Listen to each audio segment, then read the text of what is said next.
In this week's Seder of Parshas Balak, we find the words that have become memorialized as part of our davening, not simply part of our davening, but the very inception of our davening. As those, by way of example, the Maharal referred to as Biknisasa Leveis HaKnesses, when a person enters shul. If he has not already uttered them, then he should be reciting Ma Tovu Alecha Yaakov Mishkan Usecha Yisrael, commonly translated as How good are your tents, Yaakov, Jacob, Mishkan Usecha Yisrael, the dwellings of the people of Israel. And all of us know that these words were uttered by the great Navi Harasha, by the great wicked Navi Bilam Harasha, and they were uttered, transformed from his mouth, from that of a klal, from that of a potential curse, to that of a bracha, to that of a blessing. And Rashi, citing the Gemara Baba Basra, tells us that when Bilam looked out at Klal Yisrael and he said, Ma tovo alecha Yaakov, Mishkan Usecha Yisrael, he noted the fact that the tents of Klal Yisrael, as Rashi says, Asherah Pischeim she'enon mechuvanim zeh lo zeh. He saw that the tents, the opening of the tents, were never poised one exactly opposite the other. And why was this the case? In order to retain a sense of modesty, whatever would be going on within the respective tent, nothing would ever be shown to the neighbor. There was a sense of modesty, a sense of humility, a sense of Yiras Shamayim, a sense of the awe of heaven that was effectively maintained in each and every home. And therefore, indeed, when Bilam looked out at this and he said, Ma tovo alecha Yaakov, how magnificent, how wonderful, how exemplary are the homes of Klal Yisrael that have been set up in this fashion, then indeed we embrace it and adopt it and make it part of our daily davening. However, the Gemara Sanhedrin tells us that in contrast to the reference to the tents of Yaakov Avinu, to the tents of Klal Yisrael and the way that they were set up and erected within the desert, the Gemara in Sanhedrin tells us, from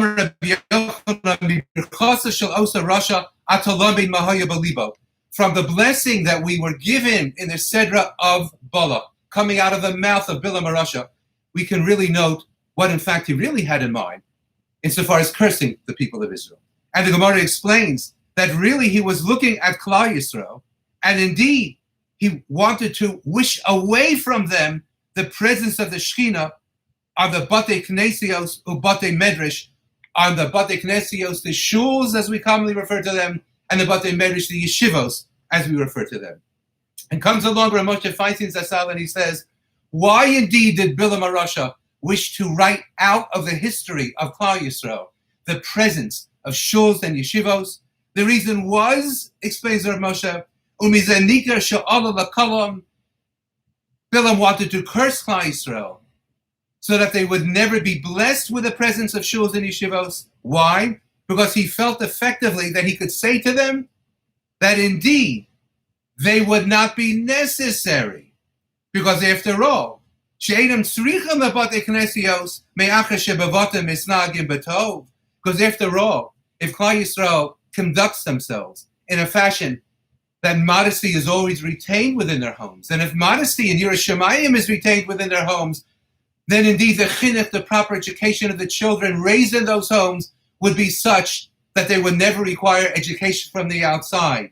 And therefore Bilam wished to curse them, saying, you should never have education found more than in your respective homes. No shuls, no yeshivos, no kolalim, says Rav Moshe Feinstein. And from this we understand, that Bilam wishes to curse them, that they should never be blessed with yeshivos and shuls, she'ha'emes, because Bilam well understood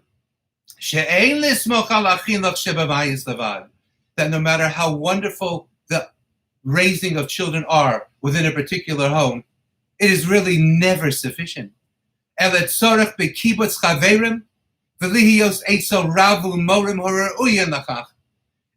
child, no matter which home he or she is raised in, no matter how wonderful and no matter what the level of Yiras Shamayim there is to be found in the parents raising those children,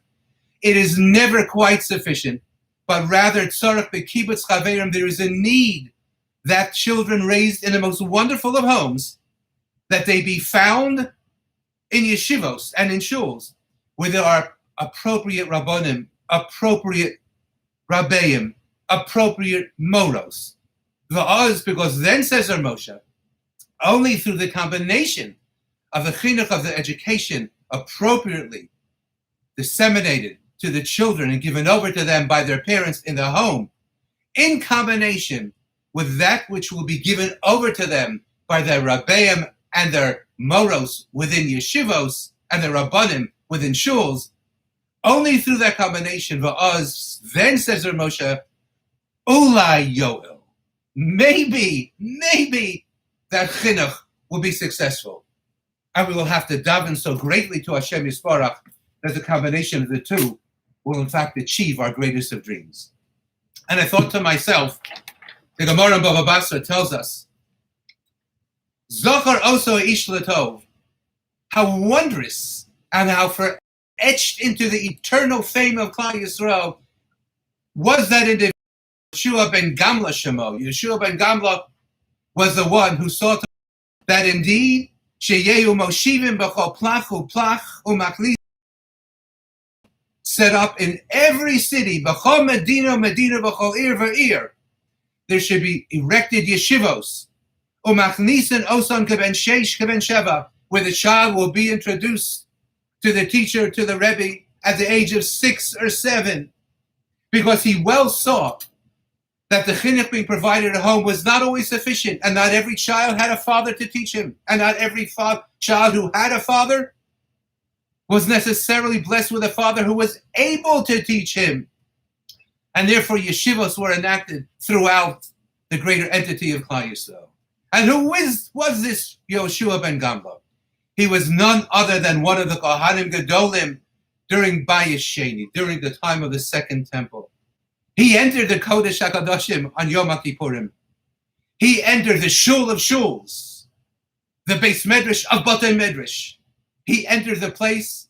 in which they're served as the nexus between man and HaKadosh Baruch Hu, at the holiest of moments, at the holiest day, in the holiest of places. And notwithstanding the fact that he personally experienced this moment of kurva, of closeness to Hashem Yisparach,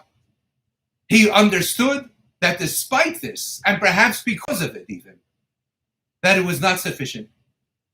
For even if one is to be found in the Kodesh HaKadoshim, even if one is raised in a home that is Kodesh HaKadoshim,